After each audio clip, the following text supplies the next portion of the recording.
4 দিনের সফরে আজ যুক্তরাজ্যে যাচ্ছেন প্রধান উপদেষ্টা ডক্টর মোহাম্মদ ইউনূস। এ সময়ে মর্যাদাপূর্ণ কিং চার্লস হারমোনি অ্যাওয়ার্ডে ভূষিত করা হবে তাকে। এছাড়াও এ সফরে দুই দেশের সম্পর্ককে নতুন করে পুনরুজ্জীবিত এবং অর্থনীতি, বাণিজ্য ও বিনিয়োগের ক্ষেত্রে আরও ঘনিষ্ঠ সহযোগিতা গড়ে উঠবে। মেহেদী হাসানের report. Colour expert, George sap এবং মাইল্ড অন হ্যান্ডস টেকনোলজি সমৃদ্ধ অরিক্স ক্রিস্টাল ওয়াশ আপনার লন্ড্রি এক্সপার্ট। বাংলাদেশের দ্বিতীয় বৃহত্তম বাণিজ্য অংশীদার যুক্তরাজ্য। দেশটির সাথে বছরে বাণিজ্যের পরিমাণ $5.27 বিলিয়ন। এছাড়াও প্রায় 6.5 লাখ বাংলাদেশি বাস করে দেশটিতে। সঙ্গত কারণেই প্রধান উপদেষ্টার সফর অর্থনৈতিক ও কূটনৈতিক উভয় দৃষ্টিকোণ থেকেই গুরুত্বপূর্ণ।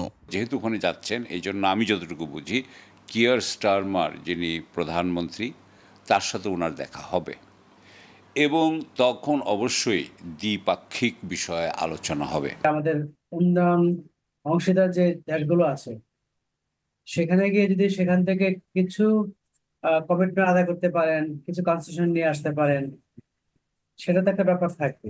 লন্ডনে সফরসঙ্গী হিসেবে প্রধান উপদেষ্টার সঙ্গে থাকছেন Bangladesh bank governor doctor Ahsan H Mansur ও দুদক চেয়ারম্যান ডক্টর আব্দুল মোমেন। ফলে দেশটিতে পাচার হওয়া টাকা উদ্ধারে অগ্রগতির আশা করছেন বিশ্লেষকরা। সালমান এফ রহমান এবং তার ভাইয়ের ছেলের দুটো প্রপার্টি ধরা হচ্ছে। এখানে এটা $121 মিলিয়ন আমার যতদূর মনে পড়ে। তো এখন বিষয়টা হচ্ছে যে এই সম্পত্তিগুলো বাংলাদেশে ফেরত আনার দরকার আছে।